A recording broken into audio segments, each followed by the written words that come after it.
ꯃꯍꯧꯁꯥꯒꯨꯝ ꯉꯁꯤꯁꯨ ꯃꯁꯨ ꯃꯄꯨ ꯃꯈꯣꯏ ꯃꯔꯤꯗꯨ ꯄꯨꯟꯅ ꯐꯨꯡꯒꯥ ꯑꯗꯨꯗ ꯄꯨꯟꯅ ꯐꯝꯃꯤꯟꯅꯔꯤ꯫ ꯃꯄꯨ ꯃꯍꯥꯛꯅ ꯋꯥꯔꯤ ꯂꯤꯔꯛꯄꯕꯨ ꯉꯥꯏꯔꯤ ꯃꯁꯨꯈꯩꯗꯤ ꯇꯨꯃꯤꯟ ꯇꯨꯃꯤꯟ ꯂꯩꯕ ꯃꯥꯏꯊꯣꯡ ꯑꯗꯨꯗ ꯅꯨꯡꯁꯤꯕ ꯍꯦꯜꯂꯛꯄꯒꯨꯝ ꯇꯧꯏ ꯃꯄꯨꯗꯨꯅ꯫ ꯏꯕꯣꯍꯜ ꯇꯞꯅ, "ꯅꯣꯏ ꯃꯌꯥꯝꯒꯤꯁꯤ ꯑꯩꯅ ꯋꯥꯔꯤ ꯂꯤꯔꯛꯄ ꯉꯥꯏꯔꯤꯕ ꯍꯥꯏꯕꯗꯨꯔꯣ?" ꯃꯁꯨꯅꯨꯄꯤ ꯑꯃꯅ, ꯄꯨꯄꯨ ꯉꯥꯏꯔꯤꯕꯅꯦ, ꯂꯤꯕꯤꯔꯛꯑꯣ, ꯋꯥꯔꯤ ꯇꯥꯅꯤꯡꯕꯅ ꯂꯣꯏꯔꯦ." "ꯏꯁꯨ ꯃꯌꯥꯝꯒꯤ ꯈꯜꯂꯒꯅꯦ ꯄꯨꯄꯨꯅ ꯁꯣꯏꯗꯅ ꯋꯥꯔꯤ ꯂꯤꯒꯅꯤ꯫ ꯑꯗꯨꯗꯤ ꯅꯈꯣꯏ ꯇꯨꯃꯤꯟꯅ ꯇꯥꯔꯣꯀꯣ, ꯄꯨꯄꯨ ꯋꯥꯔꯤ ꯂꯤꯕ ꯍꯧꯔꯛꯂꯒꯦ, ꯃꯨꯟꯅ ꯇꯥꯎ, ꯌꯥꯝ ꯅꯨꯡꯉꯥꯏꯕ ꯋꯥꯔꯤꯅꯤꯀꯣ ꯑꯩꯅ ꯂꯤꯒꯗꯧꯔꯤꯕꯁꯦ." ꯑꯉꯥꯡ ꯃꯌꯥꯝꯗꯣ ꯍꯣꯏ ꯍꯥꯏꯗꯨꯅ ꯄꯥꯎꯈꯨꯝ ꯄꯤꯗꯨꯅ ꯇꯨꯃꯤꯟꯅ ꯂꯩꯈꯤꯔꯝꯃꯤ꯫ ꯍꯧꯖꯤꯛꯇꯤ ꯃꯄꯨ ꯏꯕꯣꯍꯜ ꯃꯍꯥꯛꯅ ꯋꯥꯔꯤ ꯑꯗꯨ ꯂꯤꯕ ꯍꯧꯔꯛꯂꯝꯃꯤ꯫ "ꯊꯥꯏꯅ ꯊꯥꯏꯅ ꯃꯃꯥꯡꯉꯩꯗ ꯋꯥꯡꯂꯦꯟ ꯀꯧꯕ ꯃꯕꯨꯛ ꯃꯄꯥꯎ ꯌꯥꯝꯅ ꯐꯕ ꯑꯃ ꯂꯩꯔꯝꯕꯣꯏꯔꯦ꯫ ꯋꯥꯡꯂꯦꯟ ꯃꯍꯥꯛꯅ ꯌꯣꯛꯆꯕ ꯁꯒꯣꯜ ꯃꯌꯥꯝꯗꯨꯒꯤ ꯃꯔꯛꯇ ꯂꯦꯞꯇꯨꯅ ꯍꯔꯥꯎꯅ ꯁꯨꯝꯅ ꯍꯥꯏꯖꯩ, 'ꯍꯩ, ꯅꯈꯣꯏꯕꯨ ꯂꯝꯍꯦꯟꯒꯅꯨꯅꯦꯍꯦ, ꯑꯩꯁꯦ ꯅꯣꯏꯒꯤ ꯁꯦꯕꯥ ꯇꯧꯕꯗ ꯏꯁꯥꯁꯦ ꯂꯣꯏꯔꯕꯅꯤꯅꯦ꯫ ꯅꯨꯡꯁꯤꯔꯣꯏꯒꯤꯁꯨ ꯉꯝꯗꯦ, ꯍꯦꯛꯇ ꯅꯨꯡꯁꯤ, ꯂꯝꯍꯦꯟꯒꯅꯨꯀꯣ ꯅꯣꯏ." ꯋꯥ ꯑꯁꯤ ꯍꯥꯏꯅ ꯍꯥꯏꯅ ꯋꯥꯡꯂꯦꯟ ꯃꯍꯥꯛꯅ ꯌꯣꯛꯂꯤꯕ ꯁꯒꯣꯜ ꯃꯌꯥꯝ ꯑꯗꯨꯒꯤ ꯃꯆꯤꯟꯖꯥꯛ ꯊꯥꯖꯩ, ꯄꯦꯟꯅ ꯄꯤꯖꯔꯝꯃꯤ꯫ ꯁꯒꯣꯜ ꯃꯌꯥꯝ ꯑꯗꯨꯅ ꯍꯔꯥꯎꯅ ꯆꯥꯔꯤꯕ ꯑꯗꯨꯕꯨ ꯎꯕꯗ ꯃꯍꯥꯛꯀꯤ ꯃꯊꯃꯣꯏꯅ ꯄꯦꯟꯖꯕ ꯍꯥꯏꯕꯗꯨ ꯑꯣꯏꯔꯗꯨꯅ ꯃꯣꯃꯣꯟ ꯇꯧꯖꯩ꯫ ꯑꯁꯨꯝꯅ ꯃꯍꯥꯛꯅ ꯂꯩꯔꯤꯉꯩ ꯇꯟꯖꯥ ꯑꯗꯨꯗ ꯃꯃꯥ ꯆꯥꯎꯕꯤꯅ ꯃꯍꯥꯛꯄꯨ ꯌꯨꯝꯒꯤ ꯌꯦꯅꯦꯈꯥꯗꯨꯗꯒꯤ ꯂꯦꯞꯇꯨꯅ ꯀꯧꯔꯛꯂꯝꯃꯤ꯫ "ꯍꯥꯏ ꯕꯨꯡꯉꯣ, ꯇꯥꯕ꯭ꯔꯣ ꯅꯪꯕꯣ? ꯆꯥꯛ ꯂꯣꯏꯔꯦꯅꯦ, ꯆꯥꯊꯣꯛꯅꯕ ꯇꯧꯔꯁꯤ ꯂꯥꯛꯑꯣ." ꯃꯃꯥꯅ ꯀꯧꯔꯤꯕꯗꯨ ꯇꯥꯔꯕꯗ ꯋꯥꯡꯂꯦꯟꯁꯨ ꯈꯨꯝꯂꯛꯏ, "ꯍꯣꯏ ꯏꯃꯥ, ꯅꯆꯥ ꯂꯥꯛꯆꯔꯒꯦ." ꯏꯆꯥꯁꯦ ꯋꯥꯕꯅ ꯂꯣꯏꯔꯝꯂꯅꯤ, ꯉꯁꯥꯏ ꯑꯌꯨꯛ ꯌꯦꯟꯗꯥꯗꯒꯤ ꯍꯧꯒꯠꯇꯨꯅ ꯊꯕꯛ ꯏꯪꯈꯥꯡ ꯇꯧꯕꯗ ꯉꯥꯏꯍꯥꯛꯇ ꯐꯥꯎꯕ ꯄꯣꯊꯥꯖꯗ꯭ꯔꯤꯕꯅꯤ꯫ ꯃꯄꯥꯅ ꯂꯩꯔꯤꯉꯩ ꯅꯨꯡꯉꯥꯏꯍꯧꯗ꯭ꯔꯕꯁꯨ ꯃꯍꯥꯛꯅ ꯁꯣꯏꯗꯅ ꯅꯨꯡꯉꯥꯏꯍꯟꯒꯅꯤ ꯍꯥꯏꯗꯅ ꯈꯨꯠꯇꯨꯝ ꯁꯨꯗꯅ ꯍꯣꯠꯅꯔꯤꯕꯁꯤꯅꯤ꯫ ꯋꯥꯡꯂꯦꯟ ꯌꯨꯝꯂꯣꯝꯗ ꯆꯪꯉꯝꯗꯥꯏ ꯑꯗꯨꯗꯁꯨ ꯃꯍꯥꯛꯀꯤ ꯁꯒꯣꯜꯁꯤꯡꯗꯨꯗ ꯑꯣꯟꯁꯤꯟꯗꯨꯅ ꯃꯤꯔꯣꯜ ꯈꯪꯅꯕ ꯑꯃꯒꯨꯝ ꯇꯞꯅ ꯍꯥꯏꯔꯝꯃꯤ, "ꯅꯈꯣꯏ ꯈꯠꯅꯗꯕꯤ ꯅꯤꯡꯊꯤꯅ ꯆꯥꯃꯤꯟꯅꯧꯀꯣ, ꯑꯩꯁꯨ ꯆꯥ ꯑꯝꯇ ꯆꯥꯔꯨꯈꯤꯒꯦ꯫ ꯅꯈꯣꯏ ꯃꯌꯥꯝꯕꯨ ꯁꯦꯟꯅꯕꯗꯅꯦ ꯑꯩ ꯋꯥꯔꯦ, ꯑꯗꯨꯒ ꯉꯥꯏꯍꯥꯛ ꯄꯣꯊꯥꯔꯒꯅꯦ ꯆꯠꯂꯗꯕꯅꯤꯀꯣ ꯄꯨꯟꯅ." ꯉꯥꯡꯗꯅ ꯋꯥꯡꯂꯦꯟ ꯏꯃꯨꯡꯗ ꯆꯥꯛꯁꯪꯗ ꯆꯪꯂꯛꯏ꯫ ꯃꯍꯥꯛꯅ ꯆꯪꯂꯛꯄꯗ ꯃꯃꯥꯅ ꯐꯝꯗꯨꯅ ꯃꯥꯕꯨ ꯉꯥꯏꯗꯨꯅ ꯂꯩꯔꯝꯃꯤ꯫ ꯃꯃꯥꯅ ꯉꯥꯏꯔꯝꯕꯗꯨ ꯎꯕꯗ ꯅꯣꯛꯐꯦꯠ ꯇꯧꯏ, ꯑꯗꯨꯒ ꯃꯈꯨꯠ ꯑꯗꯨ ꯍꯥꯝꯗꯣꯛꯇꯨꯅ ꯃꯃꯥꯒꯤ ꯃꯅꯥꯛ ꯅꯛꯅ ꯐꯝꯊꯔꯛꯇꯨꯅ ꯆꯥꯛ ꯑꯗꯨꯕꯨ ꯆꯥꯕ ꯍꯧꯔꯝꯃꯤ꯫ ꯃꯆꯥꯅ ꯆꯥꯛ ꯆꯥꯔꯤꯕ ꯑꯗꯨꯕꯨ ꯊꯋꯥꯏ ꯇꯥꯅ ꯌꯦꯡꯏ, ꯑꯗꯨꯒ ꯑꯁꯨꯝꯅ ꯇꯞꯅ ꯍꯥꯏꯔꯛꯏ, "ꯍꯥꯎꯇ꯭ꯔꯕꯔꯣ ꯏꯆꯥꯕꯣ? ꯀꯔꯤ ꯊꯣꯡꯗꯣꯏꯅꯣ ꯈꯪꯗ꯭ꯔꯦꯅꯅꯦ ꯏꯃꯥꯅ ꯍꯤꯡꯈꯣꯜꯗ ꯍꯧꯕ ꯁꯧꯒ꯭ꯔꯤꯗꯣ ꯍꯦꯛꯇꯨꯅ ꯍꯦꯛꯇ ꯊꯣꯡꯁꯤꯜꯂꯕꯅꯤ." ꯋꯥꯡꯂꯦꯟ ꯅꯥꯀꯜꯗ ꯂꯩꯔꯤꯕ ꯏꯁꯤꯡ ꯑꯗꯨ ꯊꯛꯇꯨꯅ ꯍꯪꯉꯤꯕ ꯃꯃꯥꯒꯤ ꯋꯥꯍꯪ ꯑꯗꯨꯒꯤ ꯄꯥꯎꯈꯨꯝ ꯄꯤꯔꯛꯂꯝꯃꯤ꯫ "ꯍꯥꯎꯏꯗ, ꯏꯃꯥꯅꯕꯨ ꯊꯣꯡꯉꯗꯤ ꯂꯣꯏꯅ ꯆꯥ, ꯑꯩꯗꯤ ꯍꯥꯎꯇꯕ ꯂꯩꯇꯦ." "ꯑꯗꯨꯅꯤꯗꯅ ꯏꯆꯥꯁꯤꯗꯤ, ꯆꯤꯜꯍꯥꯎ ꯊꯤꯕ ꯌꯥꯗꯦ ꯆꯥꯕꯗ. ꯅꯣꯡꯃꯒꯤ ꯁꯣꯏꯗꯅꯕ ꯆꯔꯥ ꯆꯥꯕ ꯐꯪꯂꯤꯕꯁꯦ ꯁꯤꯅ ꯄꯦꯟꯊꯣꯛꯀꯗꯕꯅꯤ. ꯀꯅꯥ ꯑꯃꯗꯤ ꯆꯥꯕ ꯐꯥꯎꯕ ꯐꯪꯖꯗꯕ ꯋꯥꯅ ꯂꯦꯟꯕ ꯌꯥꯎꯔꯝꯒꯗꯧꯔꯤꯕꯅꯤ ꯏꯕꯨꯡꯉꯣ." "ꯍꯣꯏ ꯏꯃꯥ, ꯊꯕꯛ ꯋꯥꯅ ꯁꯨꯔꯨꯔꯕꯗꯤ ꯆꯤꯟꯁꯤꯗ ꯍꯥꯎꯇꯕ ꯆꯥꯅꯤꯡꯗꯕ ꯂꯩꯇꯦꯗ. ꯊꯕꯛ ꯁꯨꯗꯕ, ꯅꯣꯡꯉꯥꯟꯕꯗꯒꯤ ꯅꯨꯃꯤꯠ ꯇꯥꯕ ꯐꯥꯎꯕ ꯌꯨꯝꯗ ꯂꯦꯡꯗꯅ ꯂꯩꯕꯅ ꯍꯦꯟꯕꯅꯤ ꯑꯍꯥꯎꯕ ꯆꯥꯅꯤꯡꯕꯁꯦ. ꯑꯗꯨꯅ ꯏꯃꯥ, ꯅꯆꯥ ꯑꯩꯍꯥꯛꯇꯤꯅꯦ ꯁꯨꯖꯒꯦ ꯄꯦꯟꯅ, ꯑꯗꯨꯒꯅꯦ ꯍꯥꯎꯅ ꯅꯣꯡꯃꯒꯤ ꯁꯣꯏꯗꯅ ꯆꯔꯥ ꯅꯥꯝꯃꯇ ꯑꯣꯏꯔꯕꯁꯨ ꯆꯥꯖꯒꯦꯀꯣ."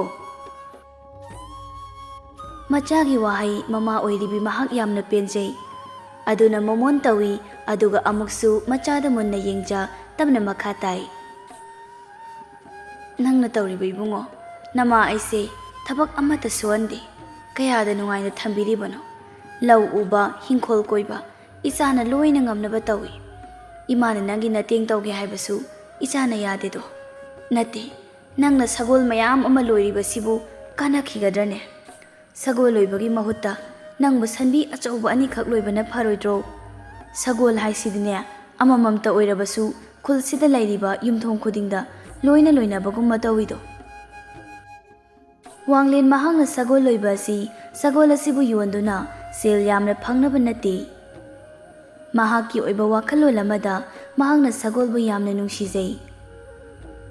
ꯑꯇꯣꯞꯄ ꯁꯥ ꯃꯌꯥꯝꯗꯒꯤ ꯏꯄꯥ ꯏꯄꯨ ꯃꯇꯝꯗꯒꯤ ꯂꯩꯔꯛꯂꯕ ꯇꯣꯞ ꯇꯣꯞꯄ ꯁꯒꯣꯜꯅꯤ ꯍꯥꯏꯕ ꯃꯍꯥꯛꯀꯤ ꯋꯥꯈꯜꯅ ꯈꯜꯂꯤ꯫ ꯃꯇꯝ ꯑꯁꯤꯗ ꯂꯩꯔꯤꯕ ꯑꯇꯣꯞꯄ ꯂꯩꯕꯥꯛ ꯀꯌꯥꯗ ꯂꯩꯕ ꯁꯒꯣꯜ ꯑꯁꯤꯒ ꯌꯥꯝꯅ ꯈꯦꯠꯅꯩ ꯍꯥꯏꯕ ꯃꯍꯥꯛꯅ ꯎꯕ ꯉꯝꯃꯤ꯫ ꯂꯧꯁꯤꯡ ꯂꯩꯕ ꯃꯕꯨꯛꯆꯦꯜ ꯐꯕ ꯋꯥꯡꯂꯦꯟꯅꯤ ꯑꯆꯝꯕ ꯃꯤꯑꯣꯏꯒꯨꯝꯅ ꯂꯩꯔꯕꯁꯨ ꯃꯤꯠꯌꯦꯡ ꯂꯥꯞꯅ ꯎꯕ ꯉꯝꯕ ꯃꯤꯗꯥ ꯑꯃꯅꯤ꯫ ꯑꯗꯨꯅ ꯃꯃꯥꯅ ꯍꯥꯏꯔꯤꯕꯁꯤꯒꯤ ꯄꯥꯎꯈꯨꯝ ꯌꯥꯝꯅ ꯃꯨꯟꯅ ꯈꯟꯗꯨꯅ ꯇꯞꯅ ꯈꯨꯝꯂꯛꯏ꯫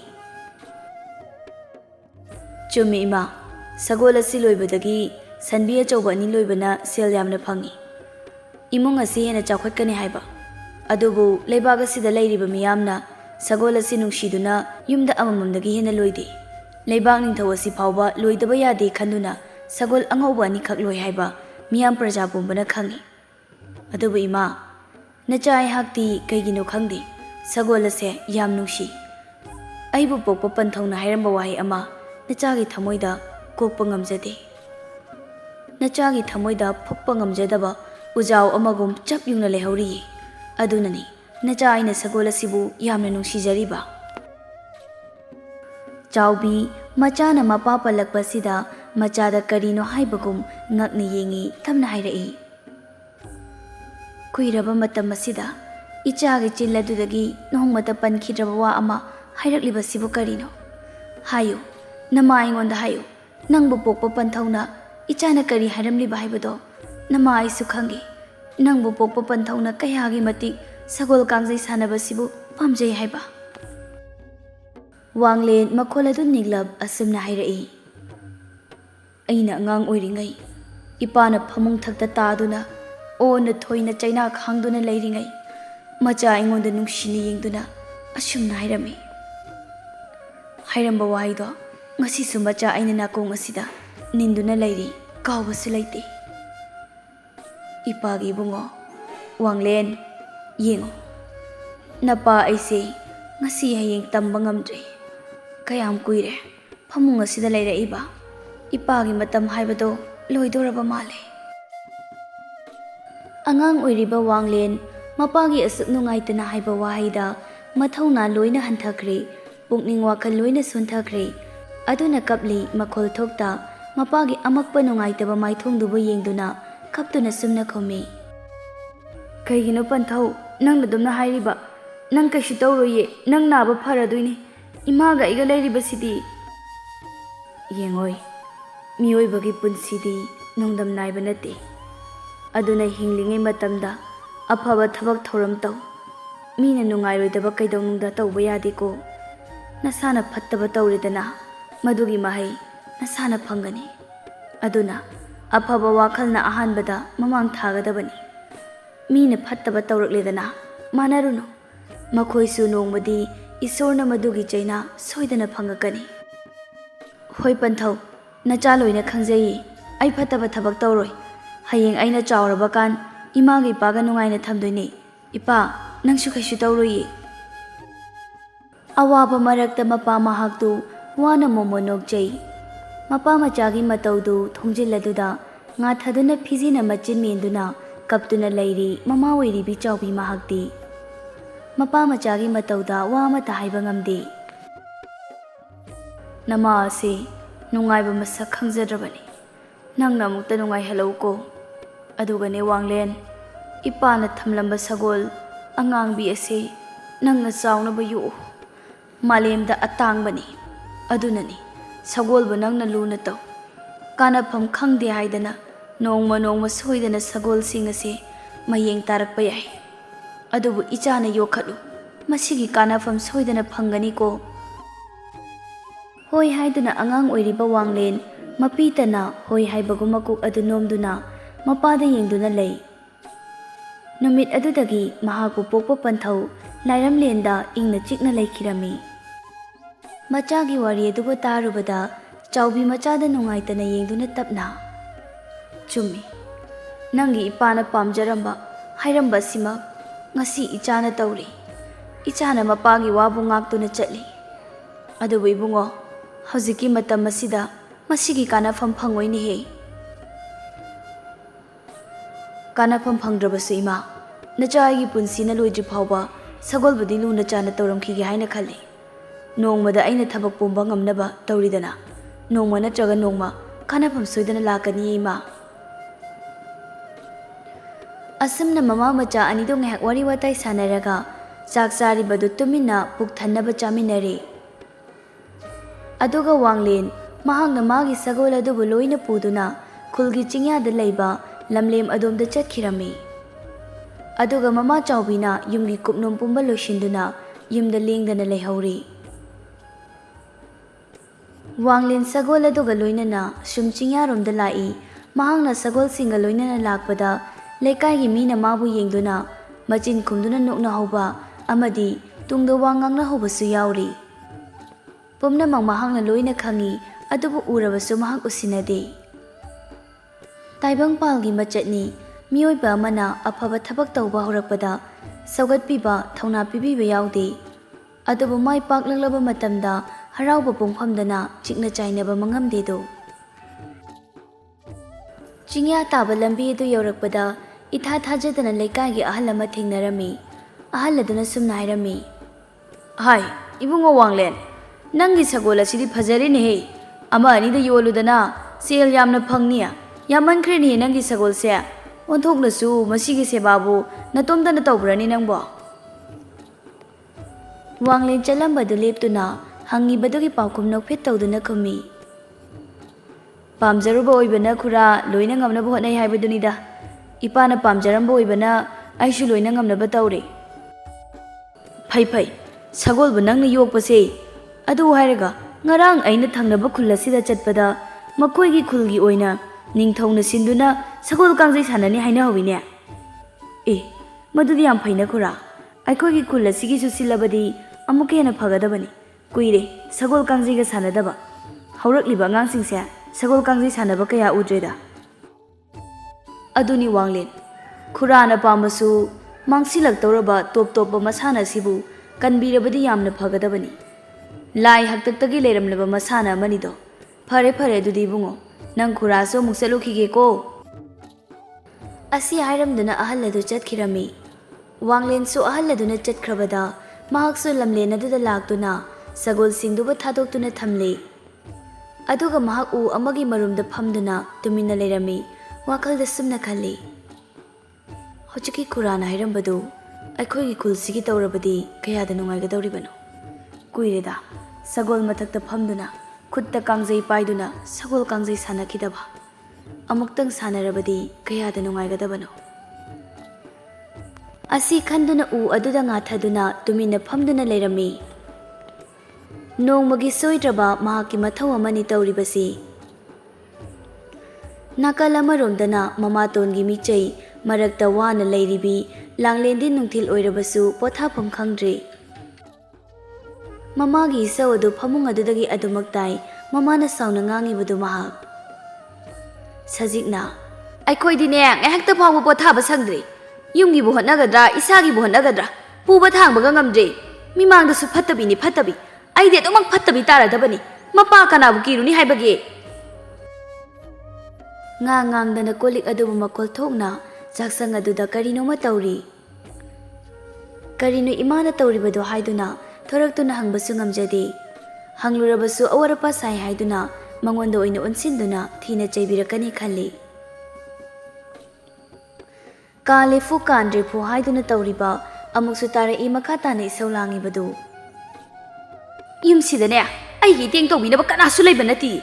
Una loina usinadribani. Maraina tawjarasani haiduna khanba masu yauri.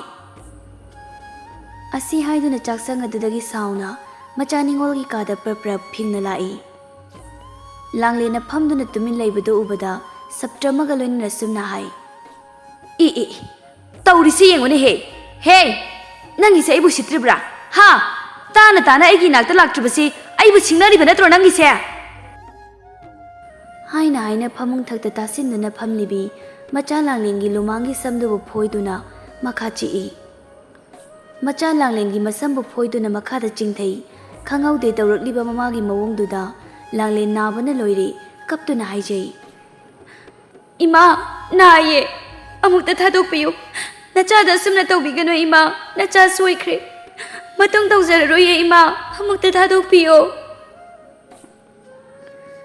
ꯇꯥꯗꯦ ꯃꯆꯥꯅ ꯀꯞꯇꯨꯅ ꯍꯥꯏꯖꯔꯤꯕꯗꯨ ꯑꯗꯨꯕꯨ ꯍꯦꯛꯇ ꯉꯝꯃꯤ ꯃꯇꯥꯒꯨꯝ ꯃꯆꯥꯕꯨ ꯁꯣꯔ ꯁꯣꯔ ꯍꯦꯛꯇ ꯆꯤꯡꯉꯤ ꯎꯄꯥꯏ ꯂꯩꯇ꯭ꯔꯕꯤ ꯂꯥꯡꯂꯦꯟ ꯃꯃꯥꯒꯤ ꯃꯇꯨꯡ ꯏꯜꯂꯤ ꯆꯥꯛꯁꯪ ꯌꯧꯔꯛꯄꯗ ꯈꯪꯍꯧꯗꯦ ꯂꯩꯃꯥꯏ ꯑꯗꯨꯗ ꯀꯟꯅ ꯃꯃꯥ ꯃꯍꯥꯛꯅ ꯁꯥꯐꯨ ꯑꯃꯒ ꯂꯣꯏꯅꯅ ꯏꯟꯊꯨꯔꯛꯄꯅ ꯂꯥꯡꯂꯦꯟ ꯄꯤꯇꯅ ꯆꯣꯠꯂꯕ ꯃꯤꯠꯌꯦꯡꯅ ꯋꯥꯔꯧꯅ ꯅꯨꯡꯉꯥꯏꯇꯅ ꯃꯃꯥ ꯃꯉꯣꯟꯗ ꯌꯦꯡꯗꯨꯅ ꯂꯩ ꯎꯗꯦ ꯃꯃꯥ ꯃꯍꯥꯛꯇꯤ ꯃꯆꯥꯒꯤ ꯃꯤꯠꯌꯦꯡ ꯃꯈꯥ ꯇꯥꯔꯛꯏ ꯁꯥꯎꯅ ꯈꯪꯕ꯭ꯔꯥ ꯅꯪ ꯍꯧꯖꯤꯛꯇꯤ ꯈꯪꯉꯝꯃꯅꯤꯕ ꯅꯨꯃꯤꯠꯁꯦ ꯀꯔꯥꯏ ꯌꯧꯔꯦ ꯑꯩꯁꯤꯕꯨ ꯁꯥꯟꯅꯕ ꯆꯠꯂꯨꯔꯤꯕ꯭ꯔꯥꯕ ꯍꯥ ꯊꯕꯛ ꯁꯨꯕ ꯄꯥꯠꯇ ꯊꯔꯣ ꯊꯝꯕꯥꯜ ꯍꯦꯛꯄ ꯉꯁꯥꯏ ꯑꯌꯨꯛꯇꯒꯤ ꯆꯠꯂꯤꯕ ꯅꯠꯇ꯭ꯔꯣ ꯑꯗꯨꯒ ꯍꯧꯖꯤꯛ ꯐꯥꯎꯕ ꯆꯥꯛ ꯊꯣꯡꯗꯕꯤ ꯅꯪꯅ ꯅꯨꯡꯉꯥꯏꯅ ꯍꯤꯞꯇꯨꯅ ꯂꯩꯔꯤꯕꯅꯤꯅꯦ ꯍꯥ ꯀꯔꯤꯅꯣ ꯅꯪꯅ ꯈꯜꯂꯤꯁꯦ ꯃꯕꯦꯝ ꯑꯃꯒꯨꯝ ꯌꯨꯝꯁꯤꯗ ꯅꯨꯡꯉꯥꯏꯅ ꯂꯩꯕꯤ ꯀꯥꯏꯗꯨꯅꯤꯅꯦ ꯍꯩ ꯁꯖꯤꯛ ꯑꯩꯅ ꯂꯩꯔꯤꯕ ꯃꯈꯩꯅꯦ ꯌꯥꯔꯣꯏ ꯅꯪ ꯌꯥꯝꯅ ꯍꯦꯟꯖꯤꯜꯂꯛꯂꯗꯤꯅꯦ ꯌꯨꯝꯁꯤꯗꯒꯤ ꯇꯥꯟꯊꯣꯛꯇꯣꯔꯤꯕ ꯈꯪꯉꯕ꯭ꯔꯥ ꯑꯗꯨꯒꯅꯦ ꯅꯪꯒꯤ ꯊꯣꯛꯄ ꯑꯇꯣꯞꯄ ꯃꯐꯝ ꯑꯃꯗ ꯅꯅꯤꯡ ꯅꯈꯥ ꯇꯧꯅ ꯅꯨꯡꯉꯥꯏꯅ ꯂꯩꯔꯨꯆꯣ ꯏꯃꯥ ꯅꯆꯥ ꯂꯥꯟꯖꯔꯤ ꯏꯃꯥ ꯍꯌꯦꯡꯒꯩ ꯏꯃꯥꯅ ꯍꯜꯂꯛꯄꯗ ꯅꯆꯥ ꯆꯥꯛ ꯁꯣꯏꯗꯅ ꯊꯣꯡꯖꯔꯝꯂꯒꯦ ꯑꯗꯨꯕꯨ ꯏꯃꯥ ngasi nachana imana halakpada chak thongdribasigi maramdi ima cheng amata leitiye leite hairagadi leina bhonaba yadro yumsida lengdana phapcha chaduna leige hairibro madunadi yaroi pharabasu phatrabasu nangse leisabi pharabani yum amagi mau haibado oiba yarabani masida sel thoktana adumak leiba haunadene langlen mamagi wa sida mahak hangkana khombangamde mahaksu sel thokdaba nate sel thoi aduba ayamba matamda mama mahakna lauthokpiba ngaktani leitraba matamda awaphamda tabani mapachana khiduna adubu khangna khangna mama oiribi mahakna khangdaba saduna chairibani chalo cheng lawrucho makharong ni nani hoidagi ne yam thuna lau ai sang mai thagalamnadamni lamhen binang chalo langlen mamagi saraigi matung inna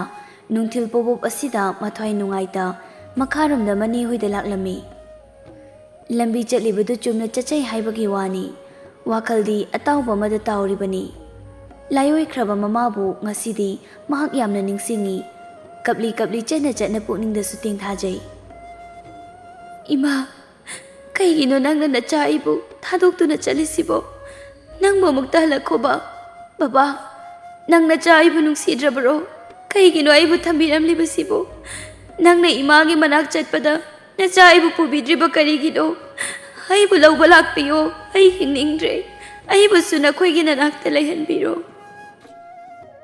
Liramba wari adubu marakta ibohal mahakna leptuna kaplibi masu nupi atomida yengduna sumna hairai isu thoibiya karigi kaplibano ne nangbo ha tumningabro pupugi wari se nungaitabra ne nangbo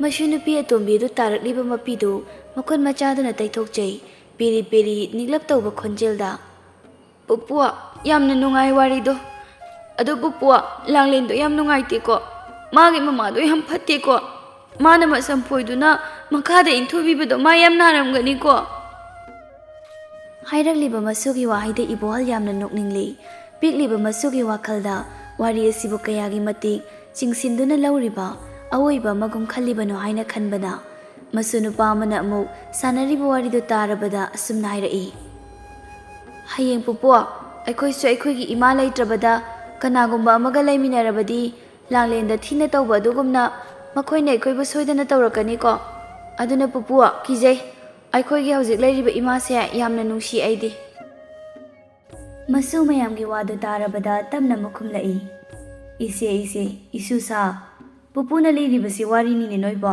karigina noina asengba magum khaliba dubo pupu wari se mu makhali raklagi ko asi haiduna ibohal mahakna wari dubu makha tana liba horaklami langlena mathwai nungaitana kaptuna asumani hoida chingloba chatpada lamlen amagi ujawgi marumda tumin phamliba wanglen mahakna laptak ure mathwai nungaitana chatlibadu madubada tapna soli kanagi machabu oirigaba asuk nungaitana chatliba sibu mabu ubada aige thamoisina kayagi matik nungaitriba asuk amakpa maithong ama ningolgi maithongda loinaba sidi haide muk phawba udrina khanjaba khaktani mahakna changsinduna ngasida thengnaraga kaidawrage haina hangbasu ngamjade do aduna tumin chatlibi mahakpu yengduna lei langlen loiroi manigi yumda dumak lakpana hojikti mane hoigi yumda yaurami ꯑꯗꯨꯒ ꯃꯥꯡꯒꯣꯜꯗꯨꯗ ꯂꯦꯞꯇꯨꯅ ꯃꯅꯦꯕꯨ ꯀꯧꯖꯩ꯫ ꯏꯅꯦ, ꯏꯅꯦ, ꯅꯆꯥ ꯂꯥꯡꯂꯦꯟ ꯂꯥꯛꯆꯔꯤꯌꯦ, ꯑꯃꯨꯛꯇ ꯃꯄꯥꯜꯗ ꯊꯣꯛꯄꯤꯔꯛꯑꯣ꯫ ꯀꯧꯔꯤꯕꯗꯨ ꯇꯥꯔꯕꯗ ꯃꯅꯦ ꯑꯗꯨ ꯏꯃꯨꯡꯗꯒꯤ ꯊꯣꯔꯛꯇꯨꯅ ꯉꯛꯅ, E, ꯂꯥꯡꯂꯦꯟ, ꯀꯩꯗꯧꯕ ꯌꯥꯎꯔꯦ ꯅꯨꯡꯊꯤꯜꯁꯤꯗ? ꯑꯁꯨꯛ ꯊꯥꯖꯗꯅ ꯂꯥꯛꯂꯤꯕꯗꯨꯕꯣ? ꯉꯥꯏꯈꯣ, ꯅꯃꯤꯠ ꯅꯅꯥꯒ ꯄꯨꯡꯄꯣꯝ ꯄꯣꯝꯃꯤꯗꯨꯅ ꯀꯩꯗꯧꯔꯦ? ꯅꯃꯥꯒ ꯈꯠꯅꯔꯤꯔꯥ? ꯅꯠꯇ꯭ꯔꯒ ꯅꯁꯥꯒ ꯅꯨꯡꯉꯥꯏꯇ꯭ꯔꯕꯔꯣ ꯅꯪꯕꯣ? ꯑꯁꯨꯝꯅ ꯍꯪꯕꯤꯔꯛꯄꯗ ꯃꯕꯨꯛꯅꯤꯡ ꯅꯨꯡꯁꯤꯃꯟꯈꯤꯗꯨꯅ ꯀꯞꯂꯦ ꯂꯥꯡꯂꯦꯟ꯫ ꯃꯥꯡꯒꯣꯜ ꯑꯗꯨꯗ ꯃꯤꯒꯤ ꯌꯨꯝꯅꯤ ꯍꯥꯏꯕ ꯀꯥꯎꯊꯣꯛꯄ ꯃꯈꯩ ꯄꯦꯟꯅ ꯀꯞꯂꯛꯄꯁꯤꯗ ꯍꯦꯟꯅ ꯄꯥꯈꯠꯈ꯭ꯔꯦ꯫ ꯑꯗꯨꯅ ꯃꯅꯦ ꯑꯣꯏꯔꯤꯕꯤ ꯃꯍꯥꯛꯅ ꯊꯦꯝꯖꯤꯜꯂꯤ꯫ ꯀꯞꯀꯅꯨ ꯀꯞꯀꯅꯨ, ꯉꯥꯏꯈꯣꯅꯦꯍꯦ ꯅꯪꯕꯣ, ꯀꯩꯗꯧꯔꯒꯦ ꯍꯥꯏꯌꯨ? ꯀꯞꯄꯒ ꯀꯔꯤꯁꯨ ꯀꯥꯟꯅꯔꯣꯏ ꯏꯕꯦꯝꯃ, ꯅꯪꯒꯤ ꯄꯦꯟꯗꯕꯗꯣ ꯏꯅꯦꯗ ꯍꯥꯏꯌꯨ, ꯏꯅꯦ ꯂꯩꯔꯤꯕꯁꯤꯗꯤ꯫ ꯂꯥꯡꯂꯦꯟ ꯀꯞꯇꯨꯅ ꯃꯅꯦꯒꯤ ꯃꯐꯝꯗ ꯃꯍꯥꯛꯀꯤ ꯄꯦꯟꯗꯕ ꯀꯌꯥꯕꯨ ꯇꯝꯖꯩ꯫ ꯏꯅꯦ, ꯅꯆꯥ ꯌꯥꯝꯅ ꯋꯥꯔꯦ, ꯑꯩ ꯌꯨꯝꯁꯤꯗ ꯂꯩꯅꯤꯡꯉꯤ꯫ ꯑꯥꯗ ꯌꯨꯝꯗ ꯏꯃꯥꯒ ꯂꯩꯕꯗꯣ ꯌꯥꯝꯅ ꯋꯥꯏ꯫ ꯃꯍꯥꯛꯅ ꯑꯩꯕꯨ ꯑꯄꯣꯛꯄꯤ ꯃꯆꯥ ꯅꯠꯇꯦ ꯍꯥꯏꯗꯨꯅ ꯊꯤꯅ ꯊꯤꯅ ꯇꯧꯏ꯫ ꯉꯁꯤꯁꯨ ꯃꯍꯥꯛꯅ ꯑꯩꯕꯨ… ꯑꯁꯤ ꯍꯥꯏꯗꯨꯅ ꯉꯁꯤꯒꯤ ꯊꯧꯗꯣꯛ ꯑꯗꯨꯕꯨ ꯃꯅꯦꯗ ꯑꯃꯠꯇ ꯆꯤꯊꯗ ꯇꯝꯖꯩ꯫ ꯂꯤꯔꯛꯂꯤꯕ ꯃꯆꯥ ꯂꯥꯡꯂꯦꯟꯒꯤ ꯋꯥꯔꯤ ꯑꯗꯨꯗ ꯃꯍꯥꯛ ꯌꯥꯝꯅ ꯁꯥꯎꯅꯤꯡꯉꯤ꯫ ꯑꯗꯨꯕꯨ ꯍꯥꯏꯔꯨꯔꯒ ꯃꯍꯥꯛꯅ ꯀꯔꯤꯁꯨ ꯀꯥꯟꯅꯔꯣꯏ ꯑꯃꯗꯤ ꯂꯧꯕꯤꯔꯣꯏꯗꯕ ꯑꯣꯏꯕꯅ ꯃꯍꯥꯛ ꯁꯖꯤꯛꯀ ꯃꯥꯟꯅꯕ ꯌꯥꯝ ꯇꯜꯂꯤ꯫ ꯑꯗꯨꯅ ꯁꯨꯝꯅ ꯍꯥꯏꯔꯝꯃꯤ꯫ ꯑꯗꯨꯝꯅ ꯑꯗꯨꯝ ꯇꯧꯗꯨꯅ ꯂꯩꯔꯕꯗꯨꯕꯨ ꯃꯥꯟꯅꯔꯨꯅꯨ ꯏꯆꯥꯁꯤꯗꯤ, ꯍꯦꯟꯅ ꯈꯟꯖꯤꯜꯂꯨꯅꯨ꯫ ꯍꯦꯟꯖꯤꯜꯂꯛꯂꯗꯤꯅꯦ, ꯏꯅꯦꯒꯤꯁꯤꯗ ꯂꯩꯊꯣꯛꯁꯤꯉꯥꯏꯗꯅ ꯏꯅꯦ ꯆꯦꯡ ꯂꯧꯊꯣꯛꯂꯨꯒꯦꯀꯣ꯫ ꯑꯁꯨꯝꯅ ꯃꯅꯦꯗꯒꯤ ꯆꯦꯡ ꯑꯗꯨ ꯄꯨꯗꯨꯅ ꯆꯠꯂꯨꯈꯤꯒꯦ ꯍꯥꯏꯔꯝꯗꯨꯅ ꯂꯥꯡꯂꯦꯟ ꯌꯨꯝꯂꯣꯝꯗ ꯑꯃꯨꯛ ꯍꯜꯂꯛꯏ꯫ ꯃꯥꯅ ꯍꯜꯂꯛꯄꯗ ꯋꯥꯡꯂꯦꯟꯗꯣ ꯍꯥꯟꯅꯒꯤ ꯂꯩꯍꯧꯕꯗꯨꯗ ꯑꯗꯨꯃꯛ ꯂꯩꯔꯝꯃꯤ꯫ ꯂꯥꯡꯂꯦꯟꯅ ꯃꯈꯨꯠꯇ ꯀꯔꯤꯒꯨꯝꯕ ꯑꯃ ꯄꯥꯏꯗꯨꯅ ꯂꯥꯛꯄꯗꯨ ꯎꯕꯗ ꯋꯥꯡꯂꯦꯟꯒꯤ ꯋꯥꯈꯜꯗ ꯀꯔꯤꯅꯣ ꯍꯥꯏꯅ ꯈꯜꯂꯤ꯫ ꯑꯗꯨꯅ ꯍꯥꯟꯅꯗꯒꯤ ꯍꯪꯉꯒꯦ ꯍꯥꯏꯗꯨꯅ ꯐꯝꯗꯨꯅ ꯂꯩꯔꯝꯕꯒ ꯄ꯭ꯔꯞ ꯄ꯭ꯔꯞ ꯍꯧꯒꯠꯇꯨꯅ ꯂꯥꯡꯂꯦꯟ ꯃꯍꯥꯛꯅ ꯆꯠꯂꯤꯕꯒꯤ ꯃꯅꯥꯛ ꯆꯪꯁꯤꯟꯗꯨꯅ ꯀꯧꯔꯛꯂꯝꯃꯤ꯫ ꯑꯝꯇ ꯉꯥꯏꯈꯣꯕ ꯏꯆꯟ꯫ ꯆꯠꯂꯝꯕꯗꯨ ꯈꯪꯂꯦꯞ ꯂꯦꯞꯄꯤ ꯂꯥꯡꯂꯦꯟ, ꯑꯗꯨꯕꯨ ꯋꯥꯗꯤ ꯑꯃꯠꯇ ꯍꯥꯏꯗꯦ, ꯉꯛꯅ ꯌꯦꯡꯗꯨꯅ ꯂꯩ꯫ ꯋꯥꯡꯂꯦꯟꯗꯤ ꯇꯞꯅ ꯑꯗꯨꯃꯛ ꯃꯈꯥ ꯇꯥꯔꯛꯂꯝꯃꯤ꯫ ꯏꯆꯟꯒꯤ ꯃꯤꯡꯕꯨ ꯀꯩ ꯀꯧꯕꯒꯦ? ꯂꯥꯡꯂꯦꯟ꯫ ꯀꯩꯗꯧꯕ ꯌꯥꯎꯔꯒꯦ ꯑꯗꯨꯛ ꯅꯨꯡꯉꯥꯏꯇꯅ ꯆꯠꯂꯤꯕꯗꯨꯕꯣ? ꯉꯁꯤꯗ ꯊꯦꯡꯅꯔꯕꯁꯨ ꯑꯩ ꯅꯪꯒꯤ ꯅꯨꯡꯉꯥꯏꯇꯕꯗꯣ ꯎꯕ ꯐꯪꯏ꯫ ꯇꯊꯛ ꯇꯊꯛ ꯌꯦꯡꯂꯛꯏ ꯂꯥꯡꯂꯦꯟ ꯋꯥꯡꯂꯦꯟꯒꯤ ꯋꯥꯍꯩꯗ, ꯑꯗꯨꯒ ꯇꯞꯅ ꯈꯨꯝꯃꯤ꯫ ꯀꯩꯁꯨ ꯇꯧꯗꯦ, ꯑꯩ ꯑꯃꯨꯛ ꯆꯠꯆꯔꯒꯦ꯫ ꯑꯁꯤ ꯍꯥꯏꯔꯝꯗꯨꯅ ꯂꯥꯡꯂꯦꯟ ꯃꯍꯥꯛꯀꯤ ꯆꯠꯐꯝ ꯊꯣꯛꯄ ꯑꯗꯨꯝ ꯆꯠꯈꯤꯔꯝꯃꯤ꯫ ꯆꯠꯈ꯭ꯔꯤꯕꯤ ꯃꯍꯥꯛꯄꯨ ꯌꯦꯡꯗꯨꯅ ꯂꯩꯍꯧꯏ ꯋꯥꯡꯂꯦꯟ, ꯃꯁꯥꯗꯣ ꯈꯪꯅꯤꯡꯕꯅ ꯑꯃꯗꯤ ꯋꯥꯍꯪꯇꯅ ꯊꯜꯂꯤ꯫ ꯑꯁꯨꯝꯅ ꯃꯇꯝꯒꯤ ꯈꯣꯡꯆꯠꯇꯤ ꯈꯪꯍꯧꯗꯦ꯫ ꯃꯇꯝ ꯈꯔ ꯑꯃꯨꯛ ꯍꯧꯈꯤꯔꯝꯃꯤ꯫ ꯃꯇꯝꯒꯤ ꯈꯣꯡꯂꯩꯗꯤ ꯈꯪꯍꯧꯗꯦ ꯍꯥꯏꯕꯗꯨꯅꯤ꯫ ꯊꯥꯕꯨꯡ ꯈꯔ ꯍꯧꯈꯤꯔꯝꯃꯤ꯫ ꯑꯌꯨꯛ ꯌꯦꯟꯗꯥ ꯑꯉꯟꯕꯗꯨꯗ ꯏꯊꯥ ꯊꯥꯖꯗꯅ ꯉꯁꯤꯗꯤ ꯋꯥꯡꯂꯦꯟ ꯃꯍꯥꯛꯅ ꯌꯣꯛꯆꯕ ꯁꯒꯣꯜ ꯑꯃ ꯁꯤꯗꯨꯅ ꯂꯩꯔꯝꯂꯦ꯫ ꯊꯥꯖꯗꯅ ꯁꯤꯔꯝꯕꯁꯤꯗ ꯋꯥꯡꯂꯦꯟ ꯃꯊ꯭ꯋꯥꯏ ꯌꯥꯝꯅ ꯅꯨꯡꯉꯥꯏꯇꯦ꯫ ꯃꯆꯥꯒꯤ ꯅꯨꯡꯉꯥꯏꯇꯕ ꯃꯥꯏꯊꯣꯡ ꯑꯃꯨꯛ ꯐꯥꯎꯕ ꯎꯗ꯭ꯔꯤꯕ ꯃꯃꯥ ꯆꯥꯎꯕꯤ ꯃꯆꯥꯒꯤ ꯉꯁꯤꯒꯤ ꯁꯛꯐꯝ ꯑꯁꯤꯗ ꯊꯃꯣꯏ ꯌꯥꯝꯅ ꯀꯥꯏꯔꯦ꯫ ꯑꯗꯨꯅ ꯇꯞꯅ ꯃꯆꯥꯕꯨ ꯄꯨꯛꯅꯤꯡ ꯁꯣꯟꯊꯗꯅꯕ ꯑꯁꯨꯝꯅ ꯍꯥꯏꯔꯝꯃꯤ꯫ ꯕꯨꯡꯉꯣ, ꯀꯩꯁꯨ ꯈꯟꯒꯅꯨꯀꯣ, ꯄꯣꯛꯂꯕꯗꯤ ꯁꯤꯕ ꯍꯥꯏꯕꯁꯦ ꯍꯧꯅꯁꯥꯅꯤ꯫ ꯃꯥꯒꯤ ꯑꯁꯤꯕ ꯍꯥꯏꯕꯗꯣ ꯉꯁꯤ ꯑꯣꯏꯗꯨꯅ ꯁꯤꯔꯤꯕ ꯑꯣꯏꯒꯅꯤ꯫ ꯑꯗꯨꯅꯅꯦ, ꯐꯨꯝꯂꯨꯅꯕ ꯇꯧꯔꯣ꯫ ꯍꯣꯏ ꯏꯃꯥ, ꯐꯨꯝꯂꯨꯅꯕ ꯇꯧꯔꯒꯦ꯫ ꯅꯨꯡꯗꯤ ꯌꯥꯝꯅ ꯅꯨꯡꯉꯥꯏꯇ꯭ꯔꯦ ꯑꯩ꯫ ꯑꯗꯨꯒꯅꯤ ꯏꯕꯨꯡꯉꯣ, ꯅꯪꯅ ꯁꯒꯣꯜ ꯂꯣꯏꯕꯁꯦ ꯇꯣꯛꯂꯨꯕ, ꯑꯇꯣꯞꯄ ꯇꯧꯕ ꯌꯥꯕ ꯊꯕꯛ ꯇꯧꯅꯕ ꯅꯪꯕꯨ ꯆꯍꯤ ꯑꯉꯥꯡ ꯅꯠꯇ꯭ꯔꯤ, ꯂꯨꯍꯣꯡ ꯀꯩꯊꯣꯡꯕ ꯌꯥꯔꯛꯂꯕꯅꯤꯅꯦ꯫ ꯏꯃꯥꯅꯦ, ꯏꯃꯧ ꯑꯃꯗꯤ ꯏꯁꯨꯒꯤ ꯀꯨꯝꯍꯩ ꯌꯦꯡꯅꯤꯡꯂꯦꯀꯣ꯫ ꯋꯥꯡꯂꯦꯟ ꯃꯃꯥꯒꯤ ꯋꯥꯍꯩꯗꯨ ꯉꯁꯤꯗꯤ ꯌꯥꯝꯅ ꯅꯨꯡꯉꯥꯏꯇ꯭ꯔꯦ꯫ ꯑꯁꯨꯛ ꯀꯨꯏꯅ ꯁꯥꯡꯅ ꯃꯄꯥꯒꯤ ꯑꯅꯤꯡꯕ ꯑꯄꯥꯝꯕꯅꯤ ꯈꯟꯗꯨꯅ ꯍꯣꯠꯅꯗꯨꯅ ꯂꯥꯛꯆꯕꯅꯤ꯫ ꯑꯗꯨꯕꯨ ꯃꯃꯥꯒꯤ ꯋꯥꯍꯩ ꯑꯃꯁꯤꯅ ꯉꯁꯤꯗꯤ ꯂꯣꯏꯅ ꯊꯧꯅꯥ ꯍꯟꯈꯤꯔꯝꯃꯤ꯫ ꯑꯗꯨꯅ ꯅꯨꯡꯉꯥꯏꯇꯅ ꯈꯨꯝꯃꯤ꯫ ꯏꯃꯥ, ꯀꯩꯒꯤꯅꯣ? ꯏꯃꯥꯅ ꯅꯆꯥꯒꯤ ꯅꯨꯡꯉꯥꯏꯇꯕ ꯋꯥꯅꯤ ꯈꯟꯅ ꯈꯟꯅ ꯉꯁꯤ ꯅꯧꯍꯧꯅꯅ ꯏꯃꯥꯅ ꯅꯆꯥꯒꯤ ꯃꯐꯝꯗ ꯍꯥꯏꯕꯤꯔꯤꯁꯤꯕꯣ? ꯁꯒꯣꯜ ꯂꯣꯏꯕꯁꯤꯅ ꯀꯌꯥꯃꯨꯛ ꯌꯥꯝꯅ ꯀꯥꯏꯔꯒꯦ? मालेमगी अतोपा मफमदा फंगबा सगोल अदुदगी अैना योगलिबा लैबाक असिदा फंगिबा सगोल असिगी ममल यामबा मगुन लैबा यामना हेली अदुनि इमा सगोलबु योलओ हाइबदा नचा अैंगोदा हाइबिगनु नचा यामना नुंगाइजदे येंगोय नंगी पाबना लैरिङै यामना पामजै हाइबा इमासु खंगदबा नते खंगी अदुबु येंगोय नंगी पाबना लैखिदबदो सगोल कांगजै सानबदा थाजदना सगोल मथक्तगी ओंथदुना कैसु नादबदा अरुबा लायोंग ओइखिदुना इमा इचाबु थादोखिबने हाइबा नंग कावरब्रो मदुदी पाबगी पुंसिदा दुमना थोक्लो हाइरंबगी थोकपनी योक्लिबा सगोल असिगी कानाफम नोंगमा सोइदना फंगनी इमा अइबु साउना होटनबिगनो Imangi मफमदा साउबसु नचाइना उनिंगदे Imabudi nacha ini yamna nungsi. Ichana mama ibu nungsi haiba khangi. Aisu ichabu nungsi. Nungsi manbadunani phaningduna imana ichada wa mayam ama hairibase. Kaigino nangna duklana lauribadi. Wanglen sauningduna mamagi wasigi ahenba pakum piramde. Leikaigi mi khara kauduna siraba sagol adubu phumnaba thaurangli. Leikaigi naha kayaga asiba sagol adubu sangari mathakta haptuna phumba lakli. Mi tadaba mafam amada asumna phumlambada leikaigi mi mahaka loinarakba mi khaidi loina hanakhirami aduga mahakna nungaitana lehawi. Aina tawriba thabak khaliba wakhal sibu yamna soirabra. Yamna kanadrabrane. Imana haiba wa oina lauduna aigi punsibu simtoklasira. Aina tawgadisi karino haiba ai sana khangzadre. Asumna Wanglen muna wakal adu kaya ama khanduna lay. Nakal amaromdana amok laibak ningthaudu yamna matha sarami. Matha sabadu henkiduna mahaki achanba manai ama kauduna sumna hai. Thangnaba laibaktagi lakpa pauni Sagol kangjai sanasi kanana ngamgi yengnasi achaubo mana thanasi hairabli. Masibu ngamoi haiduna kumba thoklabadi onthokna ikai khrani da ihakti. Chumi ningthau asuk kuina iningthau na ningthau oiraktuna leiraklaga adu phawba ngamdrabada thangnaba laibaki ningthauna iningthau soidana pangdaba amagum unakhrani. Asita nate sel thanasi sanalupa mani pinasi haibaduda pamudana yadribani haikigadawribani. Madumagni ningthau aina khallibasu adudi hauji kaidoba tai. Asumna ningthau amadi achanba manaidu munna wakal khandana leirami. Khanba yaba tanarabada leibak asigi naha pakhang khara kaukhatlasi aduna leibak asida sagol kayam lei achangba sagol makhai loina sana konungda pukhala o haina hairasi haiduna leble.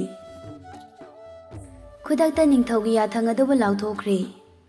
Tau tadabasu tahawro khangdaba khangawro leibak ningthaugi yathangni sagol waibagi taret ki senja pigani sanaba yaubagi mani pigani amadi Sagol kangjai sanaba matamda hena haiba thoirakpa ngamba miduna awangba pham pigani haiduna iningthauna takpirae. Yaugadaba mioi pumba hiyeng ayuk yenda sana konungda khongdoibira o haina haijari. Tau tadaba tahawro ningthaugi yathangne. Asumna lauduna paujeladu mayumda chatkirami. Matam kuina ngaijarakpa nongma haibadu ngasidi lakli. Asumna mathangi ayukta Wanglen sana konungda lakli aduga mahaki sagol yamna lay pulap oina mangondagi waibiro haina haijarami. Ningthauna so hairaklibbadu harauna yarami. Leibaga sim hauzik sagol kangjai sanagadawri kanana hena thoigadawriba haiduna sana pungadu mina chikna chainaba ngamdaba makhai tilli. Yumdagi thoklamlamdai mama chawbi mahakna machabu manam nambiduna sumna hairami. Yengoi bungo mai paknaba pukning chetna Isorbu ningjau asoiba yauhanbiganu ko haidunane aduga ngasigi wari ima imana leiduni. Nahanwai laigi matamda sagol kangjai masana sibu sanarasi haiba matamda asumna lambi ani thokna khaidoklami awang thangbalomda leiba lambidana khoyum matik chaba taret yawi. Mamingdi ahanbada ibudau marjing anisubada ibudau khamlangba ahumda irum ningthau marida irong ningthau mangada ikok ningthau Tarukta ibudau nungsaba tareta ibudau panthoiba. Asumna taret khaidokduna sanai makha thangba lambada sumangai. Ibudau thangjing kori phaba wangbren yangoi ningthau nabul lakpa oknare loya lakpa. Chawbi machada lagi wari asumna ibudau taret marina lambi saduna sagol kangjai sanaki haibadu takpirami. Mamadagi thaujal nijaduna Wanglen sagol kangjai sanaba chatlami. Nongdambagi kumhaidagi hojikti sagol kangjai sanabada Wanglen mahakna hena thoiba yamna haiba sanaroi haibadu oirami. Leibagani sanabada makoigi leibagna thoiba haibadu oirami. Wanglendu ningthongda penmankhiduna achauba pham ama pibirami. Amadi nongma lambida thengnakibi Langlenbu kanagi machano thidokduna mangol kanaduna Wanglen amadi Langlen luhong kaidongle. Phalamdabi sajikse hojikti nungairabada macha poktabidubu Luna Jana Tawire. Sawi mahaksu macha masugi kumai yengjaduna ingna chikna yaibi marang kaina nungaina pan kirami.